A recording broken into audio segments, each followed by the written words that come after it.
Chapter 56, forming the army of Ahzab, Khandaq. The battle of Khandaq or the Ahzab was between the army of different tribe. It happened on the fifth year of Hijrah. So this is now the third battle in Islam. We covered two battles, now we're on the third battle. Now the Banu Nadir, the Jewish tribe we talked about a few weeks ago, after they got expelled, they realized they couldn't fight the Muslims alone. So they went to the Khaybar. Khaybar is a lost Jewish city in Saudi, and it was about a 3-day walk journey. They sent a message to Quraysh. So the Jewish sent a message to Quraysh: let's work together and attack the Muslim, and we will give you all the money you need. Khaybar was the biggest supplier of dates in the Arabia, so the Quraysh would get plenty of date and they can survive long time in the desert. The Quraysh were confused about why the Jewish wanted to fight the Muslim, since the laws and belief of Muslim and Jewish both were similar. So Abu Sufyan, he asked the Jewish, tell me, you are coming to us to fight Muhammad. Anyone who fights him is our ally. But whose religion is closer, ours or his? The Banu Nadir replied, you are more rightly guided than Muhammad and his follower, and you are closer to the truth. So the Jewish are telling the pagans, you are closer to Allah. At this, Allah exposed Banu Nadir in the Quran in the Surah An-Nisa. Tariq number 1. ألم تر إلى الذين أوتوا نصيبا من الكتاب يؤمنون بالجبت والطاغوت ويقولون للذين كفروا هؤلاء أهدى من الذين آمنوا سبيلا. Malik number 2. Have you, O Prophet, not seen those who were given a portion of the scriptures, yet believe in idols and false gods, and reassure the disbelievers that they are better guided than the believers? After the Quraysh agreed to join, the Jewish approached Ghafatan, the largest tribe in northern Arabia.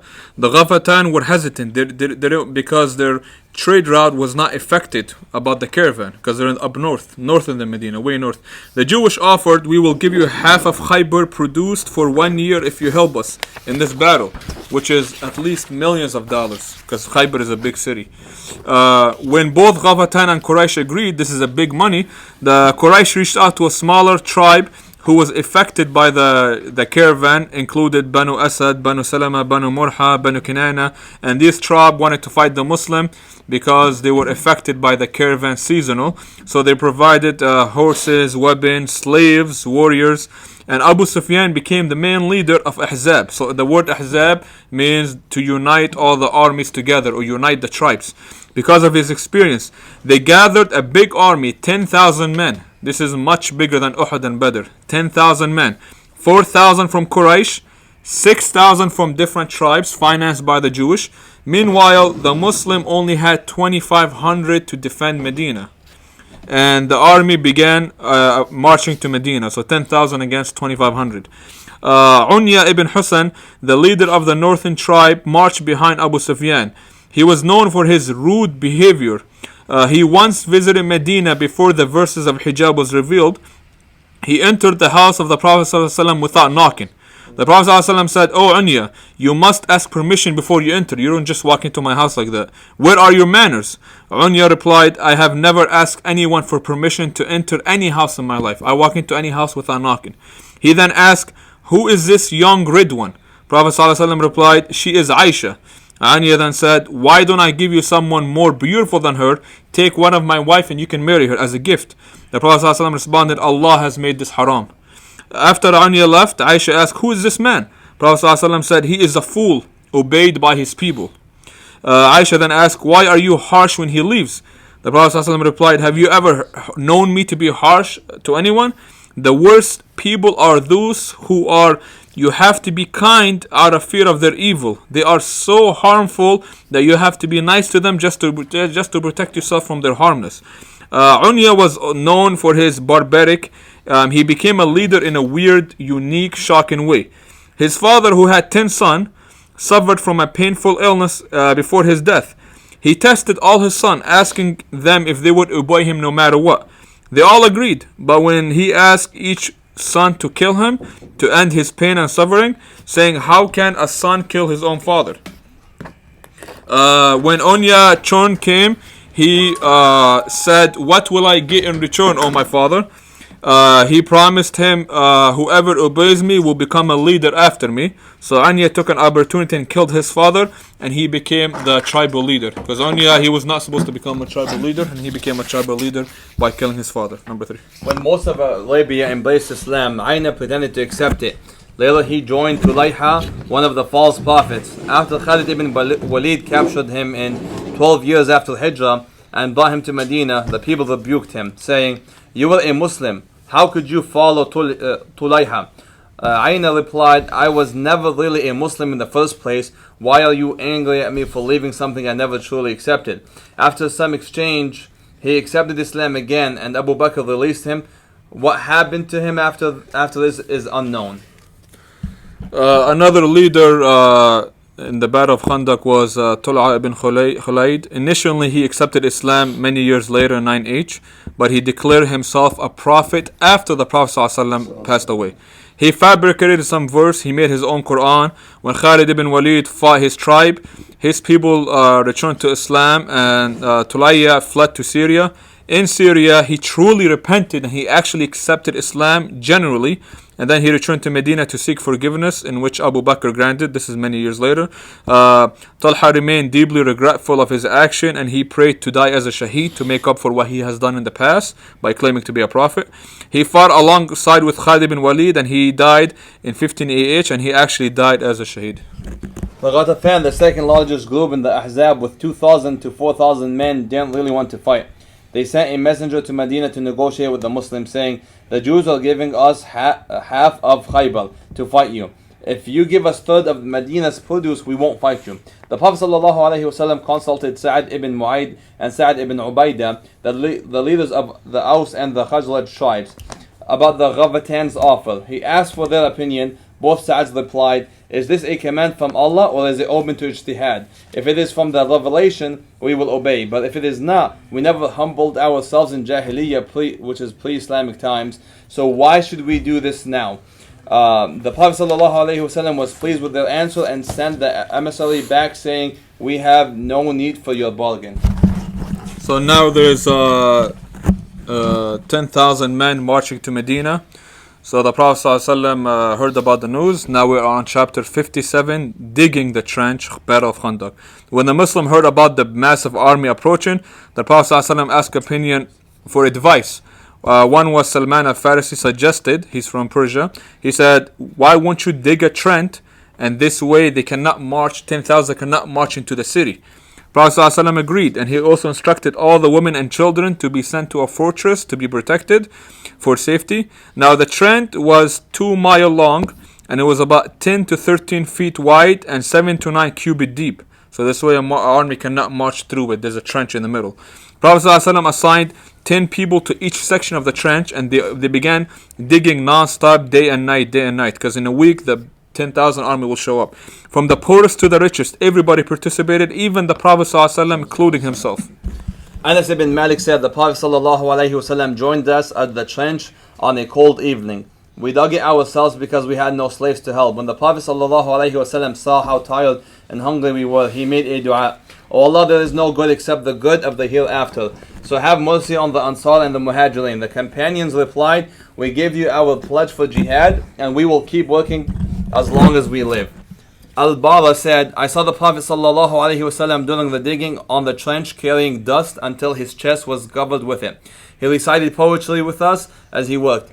Allahumma lawla anta mahtadayna wa la tasaddaqna wa la sallayna فأنزلنا سكينة علينا وثبت الأقدام إن لاقينا إن الأعداء قد بغوا علينا إذا أرادوا فتنة أبينا." O Allah, were it not for you, we would not be guided, nor would we give charity, nor pray. So send your peace down upon us and make our feet firm when the enemies come to us. Verily the enemies have transgressed upon us, and when they want fitna, shirk, death, we refuse. Abdullah ibn Zubayr, a young boy, mentioned that when the women and the children were sent to the fortress, only one man was in there, was Hassan ibn Thabit, who was in his mid-60s. Hassan was not known for his bravery, and he struggled to hold a sword, and whenever he held the sword, he would tremble. A week later, while the Quraysh were still outside of the city, the last Jewish tribe, Banu Qurayza, decided to betray the Muslim, and they began to plan to execute the women and the children, because the Jewish tribe are inside of Medina, not outside of Medina, so they're able to get inside Medina.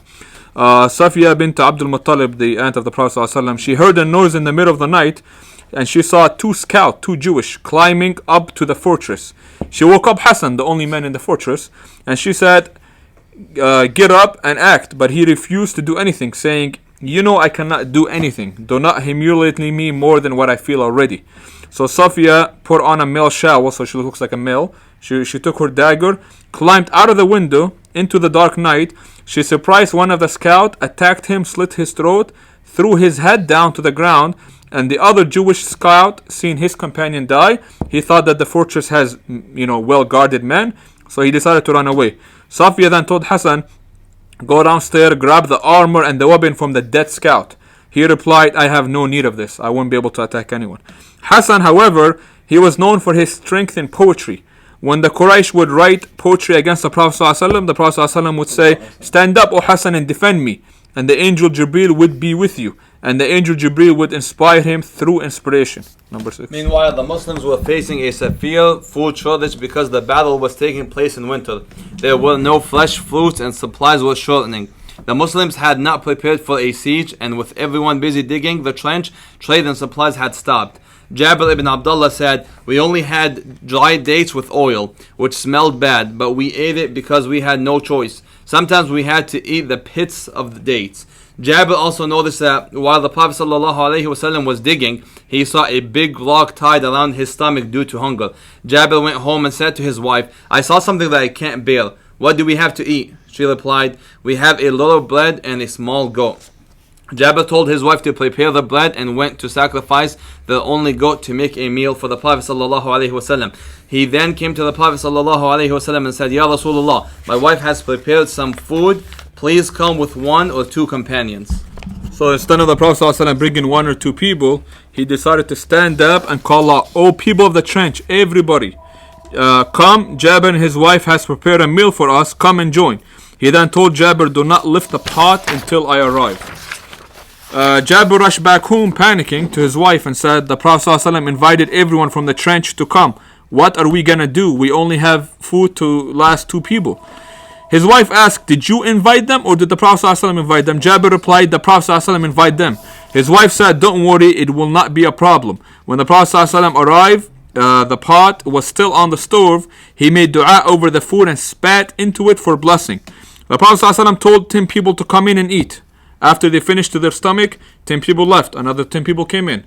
Left. 10 people came in. Another left. Eventually, 1,000 people ate from one pot and bread. Later, Jabir was asked how many people did eat from this pot. He said around 1,000 people.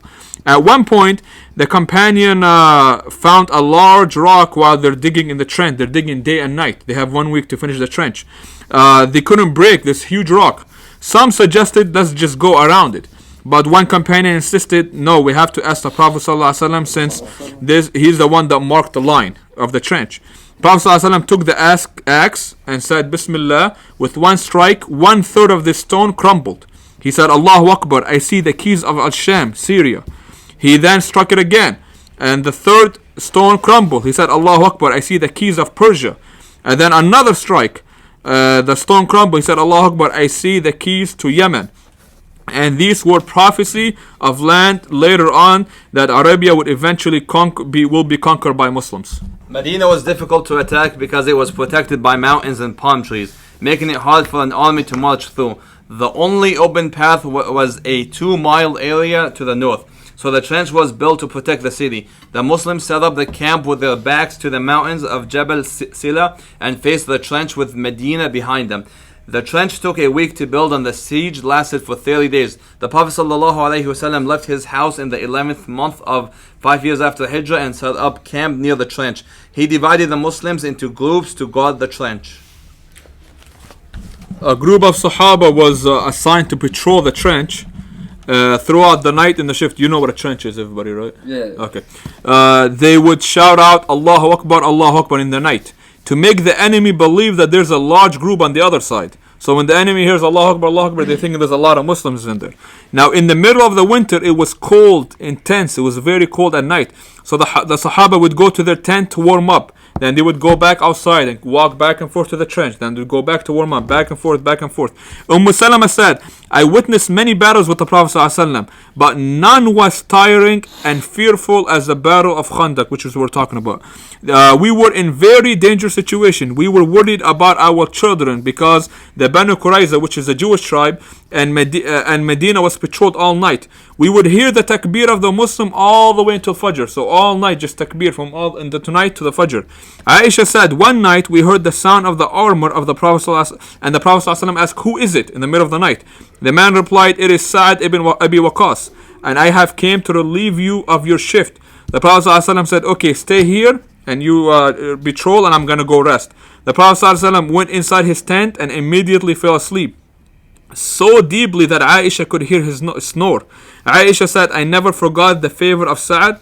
He gave up his own rest so the Prophet ﷺ can have sleep. Chapter 58, the Jewish tribe flipped. Now they were going to attack the Muslim. The last Jewish tribe in Medina, the Banu Qurayza, began to flip against the Muslim.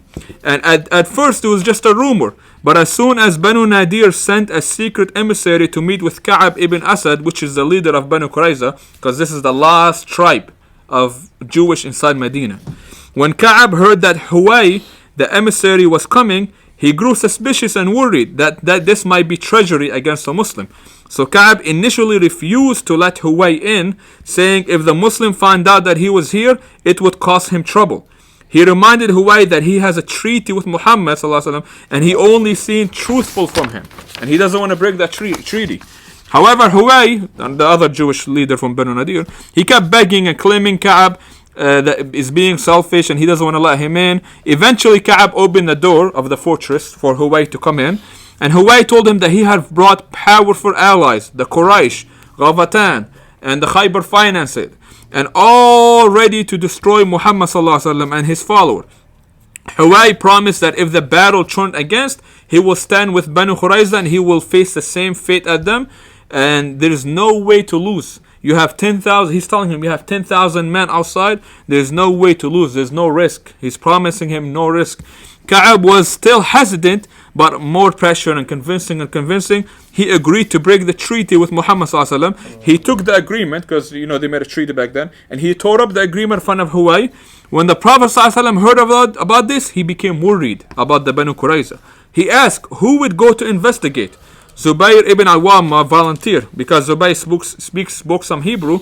He went to Banu Qurayza and he returned to the Prophet ﷺ and he said, yes, indeed they have broken the treaty. But the Prophet ﷺ still wants more confirmation. The Prophet ﷺ sent 4 people, which is the leaders of the Ansar, who were familiar with the Jewish, who had friends with the Jewish background. Now before Islam, they were friends. So they returned with the news that Banu Qurayza has rejected the Prophet ﷺ and they have insulted him and talked bad about him.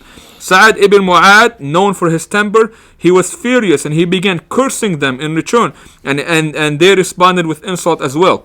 The Sahaba described this as the worst night of their life. In the whole entire Seerah, this is the worst night of their life. Outside they have 10,000 men, and inside of Medina they have 2,000 from the Jewish who are ready to flip on them. This, and not only that their families is at risk. Women and children were completely unprotected, which added more anxiety and fear. And the Muslim completely felt vulnerable of all front. An attack outside, an attack inside. And Allah referenced this in the Quran, number 8. إذ جاءوكم من فوقكم ومن أسفل منكم وإذ زاغت الأبصار وبلغت القلوب الحناجر وتظنون بالله الظنونا هنالك ابتلي المؤمنون وزلزلوا زلزالا شديدا. Remember when they came at you from above you, the Ahzab, and from below you, the Banu Qurayza, when your eye grew wild in horror, and your heart jumped into your throats, and you entertained conflicting thoughts about Allah. Then and there the believers were put to the test, and were violently shaken.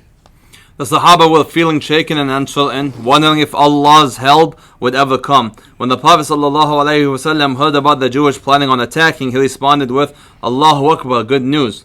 This was during the 25th day siege of Medina. The Prophet ﷺ sent small groups of soldiers to patrol the fortresses where the women and children were, ensuring that Banu Qurayza knew they were being watched. Meanwhile, some of the hypocrites in Medina began to panic. They asked permission from the Prophet ﷺ to return home, claiming they needed to protect their families, but in reality, they were too afraid to face the battle. One of them publicly mocked the situation, saying, "Here was Muhammad promising us the treasures of Kisra and Caesar, and now one of us is too scared to even go relieve himself." Chapter 59. The battle began. Khandaq. When the Quraysh came to Medina, they were unsure how to proceed when they saw the trench. They came and they see a big trench, they don't know what to do. Realizing they couldn't charge over it, they couldn't go straight with their horses, they decided to camp and wait, believing that they would win with their 10,000 men, and they have plenty of supplies from Khaybar, bunch of days that they can be there for 2, 3, 4 months with no problem with the siege, because they have a lot of days to last them. During this time, a small group of 5 from Quraysh, led by Umar ibn Abdul Wahab, managed to cross the trench when no one was guarding that part. Umar was known for his fierce in battle, and he wore a red turban to instill fear in the enemy. He was a very furious fighter. Umar called out to the Muslim, 5 of them, "Who will fight me?" Ali ibn Abi Talib stood up and said, "I will." The Prophet ﷺ told him, "This is Umar, let one of the elders fight him. You're too young, Ali." But no one else volunteered. Umar called out again, "Who will fight me?" Ali stood up, but the Prophet ﷺ repeated, "He is Umar." After Umar's third challenge, "Who will fight me?" Ali stood up and said, even if it is Umar ibn Abi Wahab, O Prophet ﷺ, I want to fight him. So the Prophet ﷺ allowed Ali to fight him. When Umar saw Ali, he was surprised to see someone so young. He said, go back, little boy. I don't want to harm you. I want somebody my age." Ali responded, "But I want to kill you." So the two charged at each other, and the dust from the horses, made a scene where it's difficult to see. But the sound of takbir, after a while, signaled that Ali has won, and the dust settled. Umar tried to strike Ali with a powerful blow to his head, but Ali raised his shield, and the blow shattered the shield. At the same time, Ali swiftly struck with his sword, and he wounded his neck and killed Umar. Another Qurayshi warrior, Nawfal ibn Abdullah, crossed over the trench to fight. Zubayr ibn al-Awwam quickly charged at him and split his body in half with his sword. His body lay there for some time under the sun, and the Quraysh asked if they could purchase it to give him a proper burial. The Prophet ﷺ replied, "This corpse is najis, impure, and its price is also najis. We do not buy the price of corpses. Come and take it and bury it yourselves." Khalid ibn al-Walid and Ikramah ibn Abu Jahl also attempted to cross the trench. They engaged in sword fights, but did not cause any harm before retreating back to their side. Despite the large numbers of the enemy, only a few Qurayshi soldiers were killed, around 3 or 4, while the Muslims' side lost only 6 or 7 Sahaba, mostly due to arrows. This was considered a miracle from Allah, given the Muslims' smaller numbers. Sa'id ibn Mu'ad, he's the only Sahabi that when he died as a Shaheed, Allah's throne shook. That's what he's known for. The chieftain of the Aus too. So before he went to the front line to fight, he visited his mother in the fortress, and she urged him to hurry back and return to the fight. Sa'ad's mother was concerned at his exposed chest, because the Sahaba didn't have armor to cover up their body. But unfortunately, her worry proved to be true. He was struck by the arrow in the chest, and he died after a few weeks from the wound. Before he died, Sa'ad made a dua asking Allah to allow him to live to defeat Quraysh if they return again. But if this is the final time Quraysh will return, which it is the final time, he asked Allah to make him a shaheed and allow him to witness the punishment of the Jews. And Allah granted his wish, and Sa'ad was tasked with punishing the Jews after the battle was over. Everybody left. Despite his injury, he was carried to the fortress, and he delivered the verdict that Allah was pleased with. Umar ibn al-Khattab came to the Prophet ﷺ and said that he had missed the Asr prayer because of the ongoing battle. The Prophet ﷺ admitted he too had not been able to pray it on time. Both of them performed wudu and prayed Asr after the sun had set. The Prophet ﷺ said, "The mushriks made us so busy that we could not even pray Salat al-Wusta, the middle prayer. May Allah fill their houses and graves with the fire." Next week will be chapter 60, the siege, because the Quraysh can charge forward, so they will just lay a siege and try cut off all supplies in and out of the Medina.